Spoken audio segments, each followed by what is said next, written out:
Um salve com muita alegria, família Ciente. Gratidão por estarem conosco em mais um vídeo do nosso canal conversando sobre espiritualidade e mais uma aula do estudo do Livro dos Espíritos. Quero dizer a vocês, antes de começarmos o vídeo, que estamos na nossa campanha de abertura da nossa casa para a rua. Então, aqui embaixo nós temos o Pix. Se você quiser participar conosco para nos ajudar a encontrar um caminho, a encontrar um imóvel que possamos alugar e sair do fundo da edícula que estamos hoje, com pouco espaço, para podermos atender melhor as pessoas, por favor, contribua. Também estamos fazendo casamentos e batismos de adultos e crianças na Umbanda.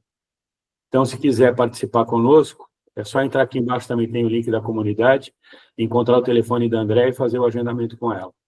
Legal a ideia? Então, vamos lá, sem mais delongas, iniciar aqui a nossa projeção de multimídia. Pronto, dona Vânia, por favor, apresente-se aí para a turma no dia de hoje e vamos em frente. Boa noite a todos. Vamos dar continuidade ao nosso estudo. Pergunta 367. O título agora é Influência do Organismo, né? Unindo-se ao corpo, o espírito se identifica com a matéria? A matéria é apenas um envoltório do espírito, como o vestuário o é do corpo. Unindo-se a este, o espírito conserva os atributos da natureza espiritual. Após sua união com o corpo, exerce o espírito com liberdade plena suas faculdades? O exercício das faculdades depende dos órgãos que lhe servem de instrumento. A grosseria da matéria as enfraquece.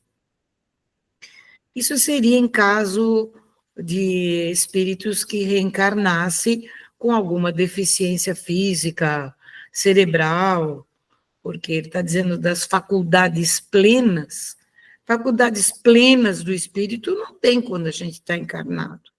Eu acho que o que ele quer dizer aí é que as faculdades do espírito, ou seja, as comunicações, a forma como ele pode se manifestar no corpo, é relativa ao corpo que ele está habitando, né? Como já foi feito vários comentários sobre a necessidade dele poder se ligar ao corpo e, com isso, ele ter uma visão um pouco mais clara, eu entendi dessa forma.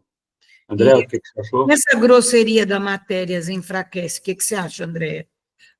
Não, na verdade, para mim está muito claro que ele está perguntando se as faculdades plenas que temos sem o corpo, se elas podem se manifestar estando no corpo. E a resposta é não, né? Porque sem o corpo a gente está livre, a gente está com amplitude aí nas sensações, nos sentimentos, nas capacidades.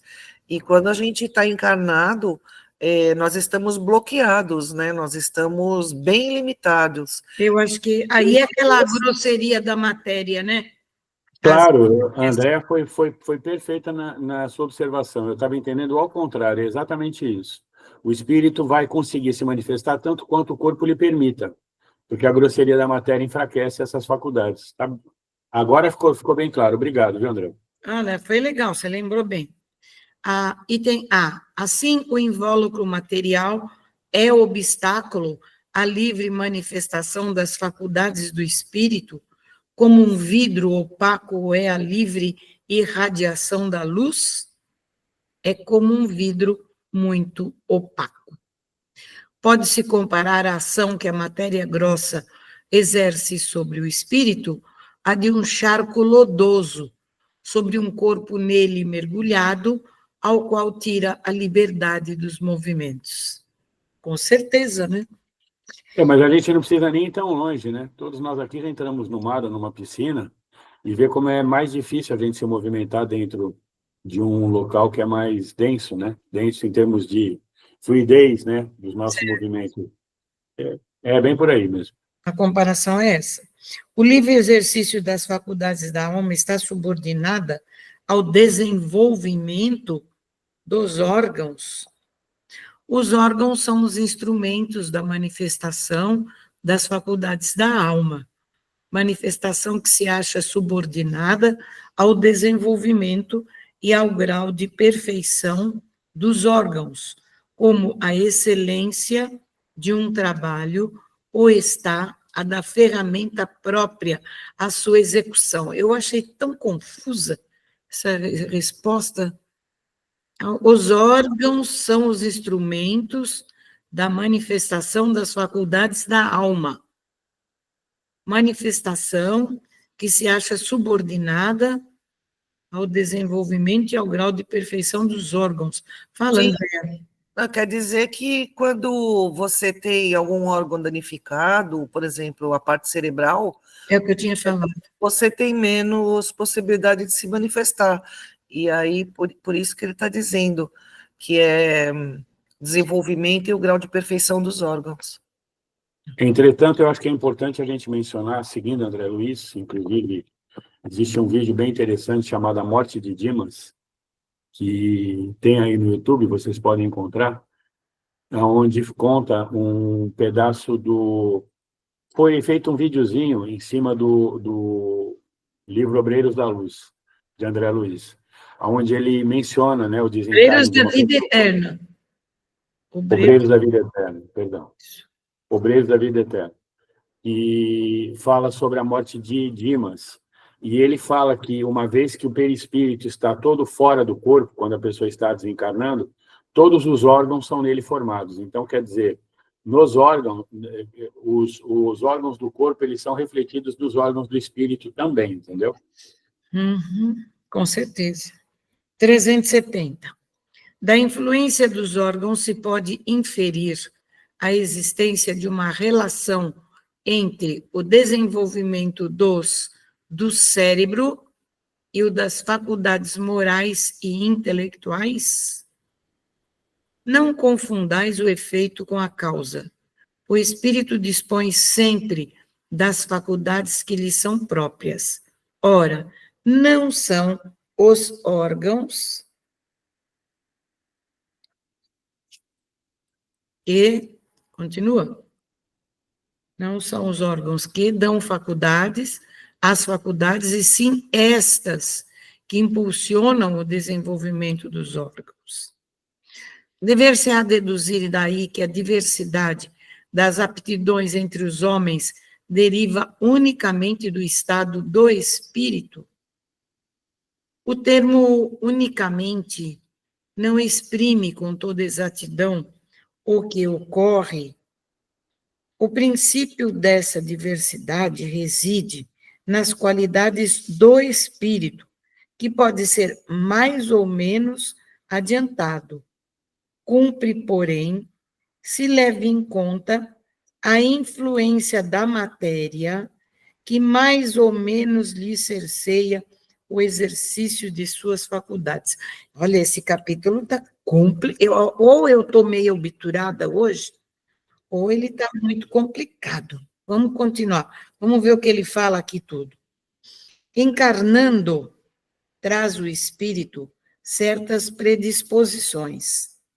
E se admitir que a cada uma corresponda no cérebro um órgão, encarnando, traz o espírito certas predisposições. Se admitir que a cada uma corresponda no cérebro um órgão, o desenvolvimento desses órgãos será efeito e não causa. Não quero nem ir para frente. Quero mastigar esse pedacinho. Quem mastiga para mim? É que você, na verdade, está dizendo que é o espírito que influencia o desenvolvimento dos órgãos, e não o contrário. São efeito e não causa. Exato. Se nos órgãos estivesse o princípio das faculdades, o homem seria uma máquina, sem livre-arbítrio e sem a responsabilidade dos seus atos. Forçoso, então, for admitir-se que os maiores gênios, os sábios, os poetas, os artistas, só o são porque o acaso lhes deu órgãos especiais, donde se seguiria que sem esses órgãos não teriam sido gênios, e que assim o maior dos imbecis houvera podido ser um Newton, ou um Virgílio, ou um Rafael, desde que de certos órgãos se achassem providos. Ainda mais absurda se mostra semelhante hipótese se a aplicarmos às qualidades morais. Efetivamente, segundo esse sistema, um Vicente de Paulo, se a natureza o dotara de tal ou tal órgão, teria podido ser um celerado. E o maior dos celerados não precisaria senão de um certo órgão para ser um Vicente de Paulo.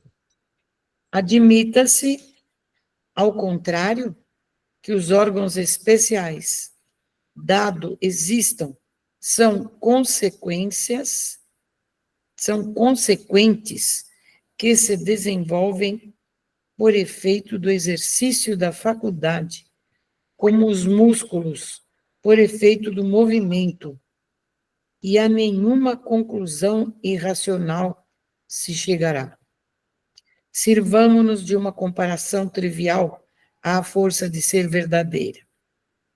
Por alguns sinais fisionômicos, se reconhece que um homem tem o vício da embriaguez.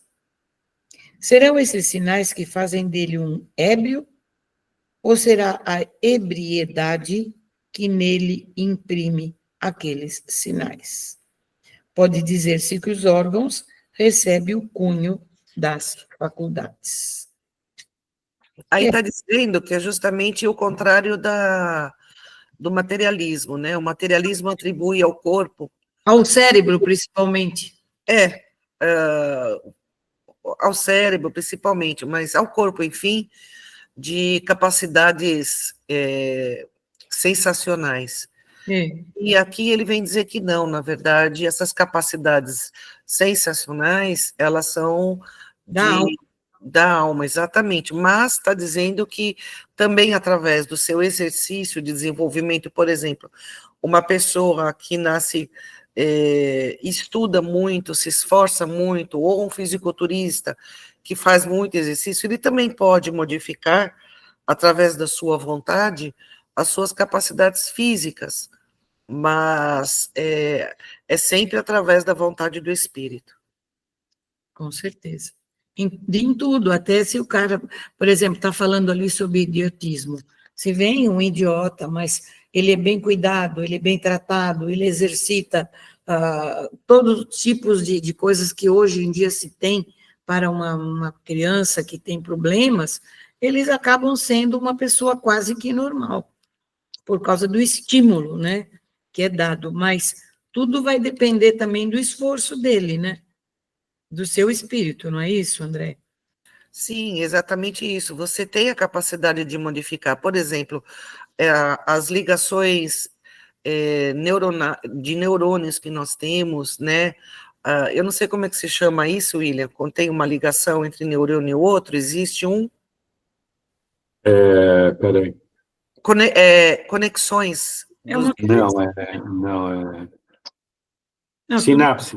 Sinapses, exatamente. As suas sinapses, elas se alteram de acordo com o que você imprime de sentimentos e de toda a sua educação, você cria sinapses. E você pode alterá-las também. Quer dizer, através da sua vontade, você altera, sim, parte do seu corpo. Mas tudo vem do espírito. Tudo vem na vontade do espírito, que a vontade é o espírito. Isso. Idiotismo e loucura. Tem algum fundamento pretender-se que a alma dos cretinos e dos idiotas é de natureza inferior? Nenhum. Eles trazem almas humanas, não raro mais inteligentes do que supondes, mas que sofrem da insuficiência dos meios de que dispõem para se comunicar, da mesma forma que o mundo sofre do mudo sofre da impossibilidade de falar. E sempre tem um objetivo maior para que esse espírito venha com essa insuficiência, né? E, mais uma vez, esse livro escrito há muitos anos atrás, 168 anos atrás, ele usa a palavra cretino para uma coisa bem diferente do que se usa hoje em dia, né? O cretino hoje em dia é um xingamento, né? Na época era uma questão de limitação do próprio ser, limitação mental do próprio ser. Isso. Que objetivo visa a providência, criando seres desgraçados como os cretinos e os idiotas? Os que habitam corpos de idiotas são espíritos sujeitos a uma punição. Sofrem por efeito do constrangimento que experimentam e da impossibilidade em que estão de se manifestarem mediante órgãos não desenvolvidos ou desmantelados. Eu não sei onde é que eu li, mas eu li alguma coisa com relação a um homem ter nascido sem os braços, porque por várias vezes ele se suicidou. Então, ele nascendo sem os braços, ele não tinha condições de suicidar. Alguém leu sobre isso? Está mudo, André? Eu já li, sim. Na verdade, eu li uma pessoa que se suicidou 2 vezes seguidas e nasceu sem os 2 braços. Isso. E para que evitasse que cometesse o mesmo erro. Erro de novo, é Mas, isso. assim, é muito comum espíritos que têm alguma deficiência mental serem espíritos altamente inteligentes, que é justamente com o abuso da inteligência em outras vidas, pede esse espírito, ou lhe é imposto como uma aprovação em fato de aprimoramento, a exclusão dessa faculdade da inteligência para que ele possa evoluir o seu espírito e dar valor à inteligência utilizando-a para o bem. Então, é muito comum espíritos, como se diz aqui, idiotas, né? Espíritos que têm a idiotia, que hoje é um xingamento, mas espíritos que têm alguma deficiência na mente, serem espíritos altamente inteligentes. Não há, pois, fundamento para dizer-se que os órgãos nada influem sobre as faculdades? Nunca dissemos que os órgãos não têm influência. Tem muito grande sobre a manifestação das faculdades, mas não são eles a origem destas. Aqui está a diferença. Um músico excelente, com um instrumento defeituoso, não dará a ouvir uma boa música, o que não fará que deixe de ser um bom músico. Importa se distinga o estado normal do estado patológico. No primeiro, o moral vence os obstáculos que a matéria lhe opõe. Há, porém, casos em que a matéria oferece tal resistência que as manifestações anímicas ficam obstadas ou desnaturadas, como nos de idiotismo e de loucura. São casos patológicos, e não gozando nesse estado a alma de toda a sua liberdade, a própria lei humana a isenta da responsabilidade de seus atos. O Chico criou um sobrinho completamente, assim, sem mobilidade nenhuma, na cama, aquele tipo de criança que baba, que se debate, e esse sobrinho dele, que ele criou, que era da irmã, ele disse que era um revolucionário francês, que ele era tão perseguido, que ele veio nesse corpo para se esconder da perseguição. Mesmo assim, alguns encontraram ele. E quando os espíritos se aproximavam do berço, da cama desse rapaz, que até ficou jovem, mas ficou na cama, quando eles se aproximavam dele, ele tinha crises. Crises, gritava, uivava, se debatia, se machucava. E ele foi criado assim, até que ele desencarnou, porque o corpo dele não aguentou tantos anos de vida, né? Mas o Chico criou esse jovem, e era Robespierre, da França. Bom, agora é a 373, né? Qual será o mérito da existência de seres que, como os cretinos e os idiotas, não podendo fazer o bem nem o mal, se acham incapacitados de progredir? É uma expiação decorrente do abuso que fizeram de certas faculdades. É um estacionamento temporário. Pode, assim, o corpo de um idiota conter um espírito que tem animado um homem de gênio em precedente existência? Certo. O gênio se torna, por vezes, um flagelo quando dele abusa o homem. A superioridade moral nem sempre guarda proporção com a superioridade intelectual. E os grandes gênios podem ter muito que espiar. Daí, frequentemente lhes resulta uma existência inferior à que tiveram e uma causa de sofrimentos. Os embaraços que o espírito encontra para suas manifestações se lhe assemelham às algemas que tolhem os movimentos a um homem vigoroso. Pode dizer-se que os cretinos, os idiotas, são estropiados do cérebro, como o coxo o é das pernas e dos olhos o cego. Há necessidade da cegueira, há necessidade. Ele precisa olhar para dentro dele, porque quando ele não tem a visão externa, ele tem a visão interna. O quanto o cego aproveita essa visão interna quando ele está passando por essa fase.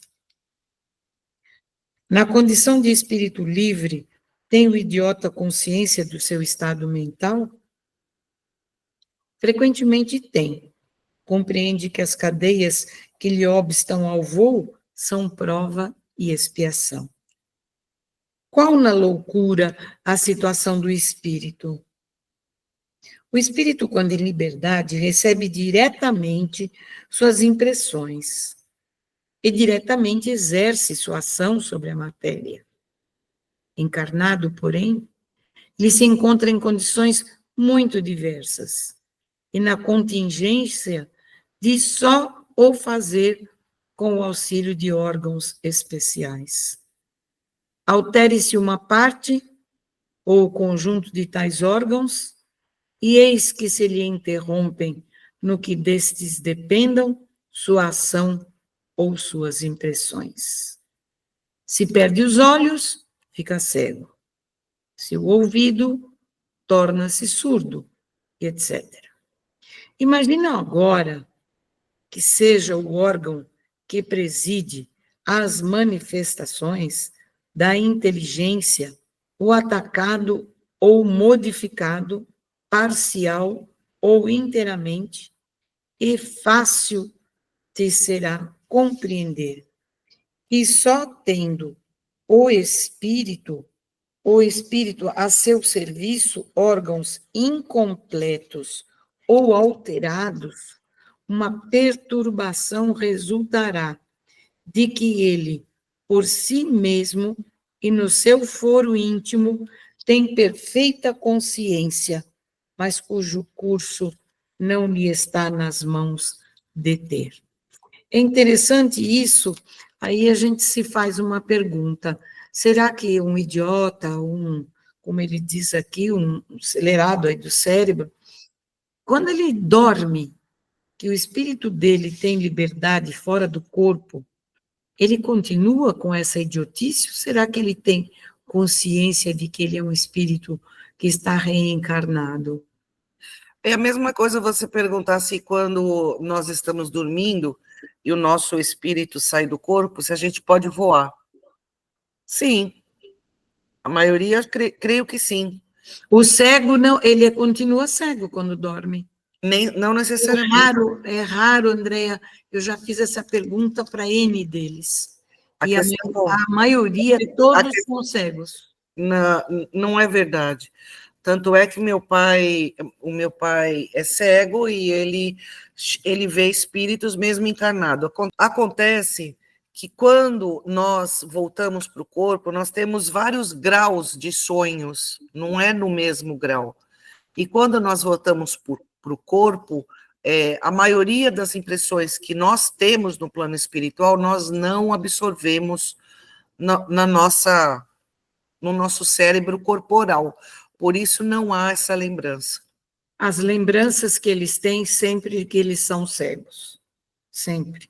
Sim, mas a gente tem sonhos psicológicos, a gente tem sonhos espirituais, eu faço muitas coisas que eu fico sabendo pelos guias, e eu não lembro quando eu acordo, mas eu fiz.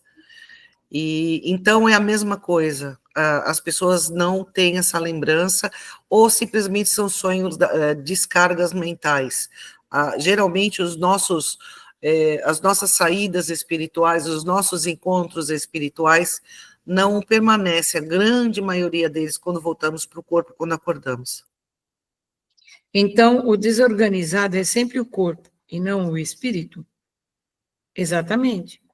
Mas convém não perder de vista que, assim como o espírito atua sobre a matéria, também essa reage sobre ele, dentro de certos limites, e que pode acontecer impressionar-se o espírito temporariamente com a alteração dos órgãos pelos quais se manifesta e recebe as impressões. É isso que eu falei. O perispírito, às vezes, está tão marcado com a cegueira, que quando ele passa, mesmo que ele esteja liberto, ele ainda continua com essa impressão do perispírito, marcado pela cegueira, ele continua como cego. Pode ser isso ou não. Não, a regra não existe. O fato de não lembrar não quer dizer que não aconteça. Não existe regra. Não existe nada, existe regra. Pode mesmo suceder que, com a continuação, durando longo tempo a loucura, a repetição dos mesmos atos acabe por exercer sobre o espírito uma influência de que ele não se libertará, senão depois de se haver libertado de toda impressão material. Aí vem uma outra colocação também sobre o cego. Se ele é cego de nascença, ele não conhece cor e nem formato. E se ele sonha, como ele sonha? Seria uma pergunta a fazer para ele, né? Porque se ele nunca viu, ele não tem impressões da vida terrestre. E que impressões ele forma sobre as coisas? É muito interessante essa pergunta. É muito interessante. Então, eu já fiz essa pergunta várias vezes, que a gente lida com muitos cegos, né? E, mas é assim, que nem o que você tem ideia de como é uma nuvem. Então, a colocação que ele faz de uma nuvem, não é a nuvem. É o que ele acha, que ele sente que é uma nuvem. Então, se ele está do outro lado, a não ser que, como a Andrea falou, e pode ser mesmo realmente, quando ele está liberto, total, ele saia e esteja normal. Mas eu acho meio raro, porque como a gente morre com a impressão no nosso perispírito de tudo aquilo que a gente viveu com este corpo, o corpo fica bem impressionado com tudo. Se você tem um defeito no fígado, você desencarna com o seu fígado com problema, e etc, etc. Então, a cegueira também é uma coisa, ou a idiotia também, outra, que fica muito marcado no perispírito. Eu acho que o sono é um tempo muito curto para qualquer tipo de recuperação. Pelo menos no meu ponto de vista. Eu acho que para poder ter... Mas concordo plenamente, não existe regra. Pode ser que tenha gente que tenha, assim, a libertação e passe a ver, né? E, lógico, se tiver como comparar, alguém que já tem enxergado, fica muito mais fácil, ou ouvido, né? A gente tem que considerar que a perda dos sentidos, ela é ampla nesse sentido, né? Fica bem marcado no perispírito. Mas é interessante a pergunta, a questão é, por que razão a loucura leva o homem algumas vezes ao suicídio? O espírito sofre pelo constrangimento em que se acha e pela impossibilidade que se vê de manifestar-se livremente, donde o procurar na morte um meio de quebrar os seus grilhões. Faz sentido. Depois da morte, o espírito do alienado se ressente do desarranjo de suas faculdades? Pode ressentir-se durante algum tempo após a morte, até que se desligue completamente da matéria, como o homem que se desperta se ressente por algum tempo da perturbação em que o lançara o sono. De que modo a alteração do cérebro reage sobre o espírito depois da morte? De que modo a alteração do cérebro reage sobre o espírito depois da morte? Como uma recordação, um peso oprime o espírito. E como ele não teve a compreensão de tudo o que se passou durante a sua loucura, sempre se faz mistério um certo tempo, a fim de se pôr ao corrente de tudo, Por isso é que, quanto mais durar a loucura no curso da vida terrena, tanto mais lhe durará a incerteza, o constrangimento depois da morte. Liberto do corpo, o espírito se ressente, por certo tempo, da impressão dos laços que aquele o prendiam. Nós vamos encerrar, porque nós vamos continuar fazendo alguns comentários sobre isso. Porque, veja bem, estou, assim, pensando aqui e fazendo uma análise. Os espíritos desencarnam, uma pessoa desencarnou, normal, estava doente, e o corpo físico fez com que ele desencarnasse. Ele é retirado e ele não sai pulando feito macaco, feliz da vida e jovem. Ele sai como estava aqui, doente, com todas as impressões que ele teve, com todo o peso que ele passou, carregando todas as suas mazelas com ele, etc, etc, etc. Então, todo ser humano que sofre uma mutilação do corpo por uma necessidade do espírito, porque a gente sabe que o espírito ele não passa por essas mutilações, por essas dificuldades, por simples acaso ou por uma necessidade, sei lá, básica, é uma coisa mais profunda, é uma necessidade espiritual. Eu imagino que o cego que nunca enxergou, ele vai lá do outro lado, mesmo que ele enxergue, ele nem vai saber o que está vendo, porque o cérebro que ele está levando, perispiritual, não tem impressões sobre a vida presente. Então, até ele passar por um processo, porque em outras vidas ele deve ter enxergado. Concorda comigo, André, que em outras vidas ele deve ter enxergado e as impressões ficaram lá no fundo do cérebro dele. As impressões ficaram, mas, na verdade, a vida espiritual é uma vida de conquistas, a princípio, principalmente mentais. Se você tem essa realidade, você desencarnou, você leva essa sua realidade do momento do desencarne, recebe tratamento, recebe todo o processo para que você se recupere. E, na grandíssima maioria das vezes, a recuperação é bem rápida, conforme a aceitação do espírito para esse tratamento e para essa nova realidade. É a mesma coisa de um espírito que desencarna criança, ele vai ser criança para sempre?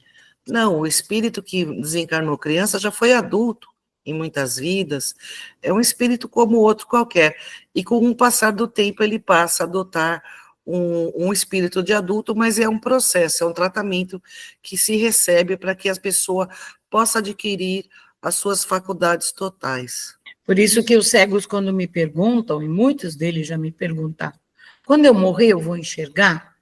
Eu falei, instantaneamente não, eu não acredito. Eu não acredito que instantaneamente você se desliga do corpo e já começa a enxergar do outro lado. Eu acredito que ainda existe. Não faz sentido. Não faz sentido. Não faz sentido. Exatamente porque a pessoa viveu anos da sua vida. Isso.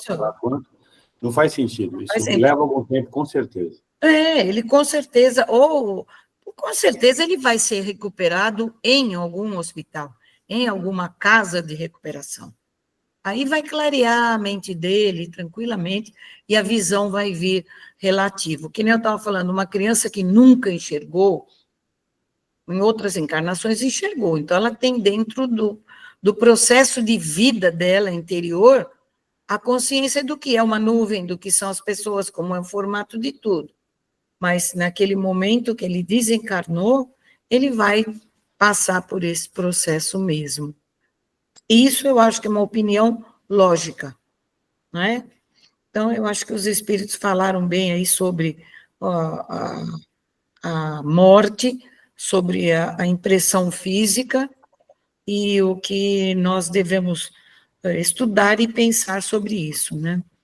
Lógica, como, aliás, é todo o livro dos espíritos, né? É isso aí. Alguém tem mais alguma coisa para falar sobre tudo isso? Então, William, acho que nós já podemos encerrar nossa aula. Então é isso. Eu quero agradecer a presença sua, meu irmão que está aqui até agora, dizer que temos muito prazer de fazer esses vídeos, estamos com vocês todos os dias. Aqui embaixo tem a nossa comunidade, clique para fazer parte, bater papo com a gente, interagir com a gente. E participe, assista os vídeos do canal Conversando sobre a Espiritualidade. Estamos prontos para continuar com vocês todos os dias, fazendo parte desse dia a dia. Não passe a vida sem conversar sobre a espiritualidade. Até a próxima. Axé. Axé. Axé.